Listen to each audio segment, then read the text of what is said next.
NCI ನ್ಯೂಸ್ಗೆ ಸ್ವಾಗತ. ನಾನು ನಿಮ್ಮ PH ನಾಯ್ಕೋಡಿ. ಮೈಸೂರು ಮದುವೆಯಾಗಿ 17 ವರ್ಷವಾಗಿರುತ್ತದೆ. ಇಬ್ಬರು ಮಕ್ಕಳು. ಕುಟುಂಬದ ಕಲಹ.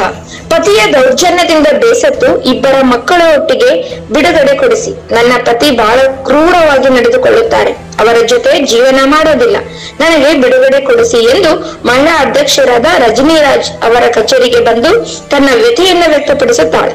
ಹಲವಾರು ಬಾರಿ ಸಂಬಂಧಪಟ್ಟ ಠಾಣೆಗೆ ದೂರನ್ನು ಕೊಟ್ಟಿದ್ದರೂ ನನಗೆ ನ್ಯಾಯ ಸಿಕ್ಕಿಲ್ಲ. ಆದ ಕಾರಣ ನನಗೆ ಮುಕ್ತಿ ಕೊಡಿಸಿ ಎಂದು ಬಂದಿದ್ದಳು. ಈ ಹುಡುಗಿ ಮೈಸೂರಿನಲ್ಲಿ ಒಬ್ಬ ವಕೀಲರನ್ನು ಸಹ ಭೇಟಿ ಮಾಡಿ ಬಿಡುಗಡೆಗೆ ಸಹಿ ಸಹ ಮಾಡಿದಳು.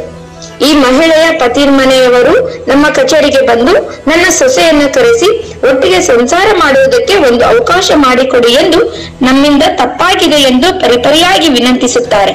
ಆದ ತಕ್ಷಣ ಹುಡುಗಿ ಕುಟುಂಬಸ್ಥರನ್ನು ಕರೆಸಿ ಆಪ್ತ ಸಮಾಲೋಚನೆಯ ಮೂಲಕ ಕುಟುಂಬದ ಕಲಹವನ್ನ ಬಗೆಹರಿಸುವಲ್ಲಿ ಮುಂದಾದವು. ಬಂದು ಮನೇನ ಬಿಟ್ಟಿರ್ತಾಳೆ 2 ತಿಂಗಳು. ನಾನೊಂದು ಸ್ವಾಧಾರ ಕೇಂದ್ರದಲ್ಲಿ ಬಿಗಿ ಭದ್ರತೆಯಲ್ಲಿ ನಾನು ಸೇವ್ ಮಾಡಿರ್ತೀನಿ.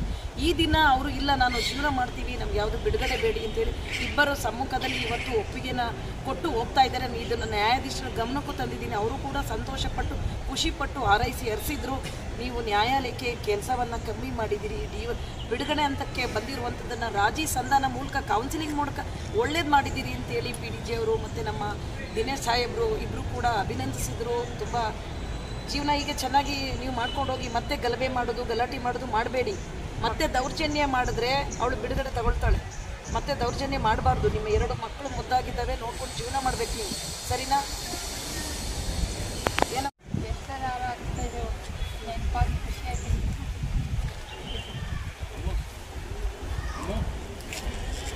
ಇದು ಇದೆ ಮಾಡಿ ಸ್ಟಾರ್ಟ್ ಮಾಡಿ.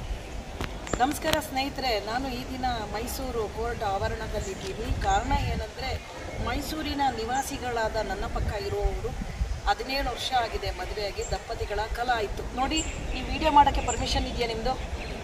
ವಿಡಿಯೋ ಮಾಡ್ಬೋದಾ? ಮಾಡಲ ವಿಡಿಯೋ? ನಿಮ್ಗೇನು ಅಡ್ಡಿ ಇಲ್ಲ ತಾನೇ?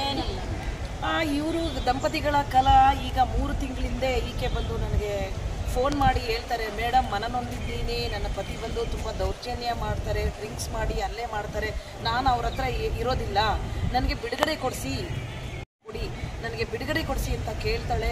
ಆವಾಗ ಏನಾಯಿತು ಏನು ಅಂತೇಳಿ ಖುದ್ದು ನನ್ನ ಕಚೇರಿಗೆ ಬರಮಾಡಿಕೊಂಡು ಆಕೆನ ಎಲ್ಲ ಕೇಳ್ತೀನಿ. ಇಲ್ಲ ಹೊಡೆದು ಬಡ್ದು ಅಲ್ಲೇ ಮಾಡಿ ನನ್ನ ಗಂಡ ಹೊರ್ಗಾಕಿದ್ದಾರೆ, ನನ್ನ 2 ಮಕ್ಕಳ ಜೊತೆ ನಾನು ಬಂದಿದ್ದೇನೆ, ನನಗೆ ಪ್ರಾಣಾಪಾಯನೂ ಕೂಡ ಇದೆ, ನನ್ನನ್ನು ಸೇವ್ ಮಾಡಿ ಕಾಪಾಡಿ ಅಂತ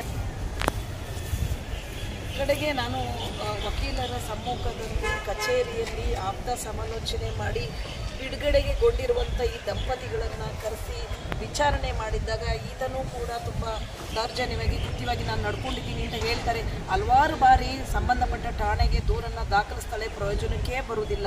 ಕಡೆಗೆ ನಾನೇ ಖುದ್ದು ಒಂದು ದಿನ ಪೊಲೀಸ್ನವರ ಸಮ್ಮುಖದಲ್ಲಿ ಆಪ್ತ ಸಮಾಲೋಚನೆಯೂ ಮಾಡ್ತೀನಿ. ಆಗಲೂ ಕೂಡ ನನ್ನ ಏನು ಪ್ರಾಬ್ಲಮ್ ಕೊಡ್ತಾ ಇದ್ರು ನಿಮ್ಮ ಯಜಮಾನ್ರದ್ದು, ಬಂದು 2 ತಿಂಗಳಿಂದ ದೂರನ್ನು ದಾಖಲಿಸಿದೆ, ಇವತ್ತು ನಿನಗೆ ನ್ಯಾಯ ಕೊಟ್ಟಿದ್ದೀನಿ, ಜೀವನ ಮಾಡ್ತೀನಿ ಪತಿ ಜೊತೆ ಅಂತ ಹೇಳಿದ್ಯಾ, ನಾನು ಯಾವುದು ಬಿಡುಗಡೆಗೆ ಹೋಗೋದಿಲ್ಲ, ನಾನು ತಪ್ಪು ಮಾಡಿಬಿಟ್ಟೆ, ಆಯಿತು ನನ್ನ ಮಕ್ಕಳು ಮತ್ತು ನನ್ನ ಪತಿ ಇಬ್ಬರು ಬೇಕು, ನಾನು ಜೀವನ ಮಾಡ್ತೀನಿ ಅಂತ ಹೊರಟಿದ್ಯಾ, ನಿನ್ನ ಜೀವನ ಸುಖಕರವಾಗಿರಲಿ, ಮತ್ತೆ ಕೋರ್ಟು ಪೊಲೀಸ್ ಸ್ಟೇಷನ್ ಹತ್ತಬೇಡ, ಈಗ ಹೇಳಮ್ಮ. ನನ್ನ ಮದುವೆಯಾಗಿ 16 ವರ್ಷ ಆಯಿತು ಮೇಡಮ್. 16 ವರ್ಷದಿಂದ ನನಗೆ ನನ್ನ ಗಂಡ ಅನುಮಾನನೇ ಮೇಡಮ್. ಮದುವೆ ಆದಾಗಿಂದನೂ ಅನುಮಾನ ಮೇಡಮ್. ಬರೀ ಕುಡಿಯೋದು, ಅನುಮಾನ ಪಡೋದು, ಅವ್ರ ಮೇಲೆಲ್ಲ ಇದು ಮಾಡೋದು, ಒಂದು ಅಕ್ಕಪಕ್ಕದ ಜೊತೆ ಮಾತಾಡೋಕ್ಕೆ ಬಿಡೋಲ್ಲ, ಎಲ್ಲೇ ಹೋದ್ರು ಬಂದರು ಈ ಥರ ಎಲ್ಲ ತುಂಬ ಟಾರ್ಚರ್ ಕೊಡೋದು ಮೇಡಮ್. ಅದರಿಂದ ನನಗೆ ಬೇಜಾರಾಗ್ತು. ನಾನು ಆಯ್ತಾ, ಮಕ್ಕಕರವಾಗಿರಲಿ. ಇದು ನನಗೆ 10ನೇ ಕೇಸು. ಗಂಡ ಹೆಂಡತಿ ಒಂದು ಮಾಡಿರೋದ್ರಲ್ಲಿ ಬಿಡುಗಡೆ ಅಂತ ಹೋಗಿದ್ದರಲ್ಲಿ ಇದು 10ನೇ ಕೇಸು ಆಗಿರೋದು. ಇದೇ ಥರ ಮನನೊಂದು, ಅದೇ ಹುಡುಗ ಇರ್ಬೋದು ಅಥವಾ ಹುಡುಗಿ ಇರ್ಬೋದು, ಈ ಥರ ಮನನೊಂದು ಬಂದು ನನ್ನ ಹತ್ರ ಸಹಾಯನ ಕೇಳಿ ಮಾಡಿರೋದ್ರಲ್ಲಿ 10ನೇ ಕೇಸು. ನ್ಯಾಯಾಧೀಶರ ಹತ್ರ ಅವ್ರದ್ದು ಏನೋ ಕೋರ್ಟಿಗೆ ಹೋಗ್ತೇನೆ, ಪೊಲೀಸ್ ಸ್ಟೇಷನ್ ಮೆಟ್ಲು ಹತ್ತಿಸ್ತೇನೆ, ನಾನು ಮಾಡಿರುವಂಥದ್ರಲ್ಲಿ ಬಿಡುಗಡೆ ಹಂತಕ್ಕೆ ಹೋಗಿರುವಂಥದ್ದು ಮುಟ್ಟಿರೋದ್ರಲ್ಲಿ ರಾಜಿ ಸಂಧಾನ ಮೂಲಕ ಆಪ್ತ ಸಮಾಲೋಚನೆ ಮೂಲಕ ಮಾಡಿರೋದು ಇದು 10ನೇ ಕೇಸ್. ಇರಲಿ, ಆಯಿತು, ಓಕೆ, ಒಳ್ಳೆಯದಾಗಲಿ. ಅಂದರೆ ನಮಗೆ ಫೋನ್ ಮುಖಾಂತರ ಹೇಳು, ಆಯಿತಾ? ಆವಾಗ ಏನು ಮಾಡಬೇಕು, ನಾವು ಲೀಗಲಾಗಿ ಕಾನೂನು ಮೂಲಕ ನಾವು ಮಾಡ್ತೀವಿ, ಸರಿನಾ? ನೀನು ಮತ್ತೆ ಮನೆ ಬಿಡೋದು ಮತ್ತೆ ಮಾಡೋದು ಆ ಥರ ಎಲ್ಲ ಮಾಡೋಕ್ಕೆ ಹೋಗ್ಬೇಡ ದುಡ್ಡು. ಇದು ಲಾಸ್ಟು, ಸರಿನಾ? ನಿಮಗೂ ಅಷ್ಟೇಪ್ಪ, ಇದು ಲಾಸ್ಟ್ ವಾರ್ನಿಂಗ್ ನಿಮ್ಗೆ ಹೇಳ್ತಾ ಇರೋದು. ನೋಡಿ ಸ್ನೇಹಿತರೆ, ಇದು ಸೇರಿ ಈ ಥರ ದಂಪತಿಗಳ ಕಲ ಬಿಡುಗಡೆ ಹಂತಕ್ಕೆ ಬಂದಿರೋದನ್ನು ಇದು ಸೇರಿ 10 ಕೇಸನ್ನು ಈ ಥರ ರಾಜಿ ಸಂಧಾನ ಮಾಡಿ ಕೋರ್ಟಿಗೆ ಮತ್ತು ನ್ಯಾಯಾಲಯಕ್ಕೆ ಮತ್ತು ಪೊಲೀಸ್ ಸ್ಟೇಷನ್ ಮೆಟ್ಲು ಹತ್ತಿಸ್ತೇನೆ ಮಾಡಿರುವಂಥದ್ದು. ಲಾಯರ್ಗಳಿಗೆ ಮತ್ತು ನ್ಯಾಯಾಲಯಕ್ಕೆ ಮತ್ತು ಪೊಲೀಸ್ ಇಲಾಖೆಗೆ ಕೆಲಸವನ್ನು ಕಮ್ಮಿ ಮಾಡಿದ್ವಿ, ಬೈಕುಬೇಡಿ ಕಮ್ಮಿ ಮಾಡಿದ್ದೀವಿ.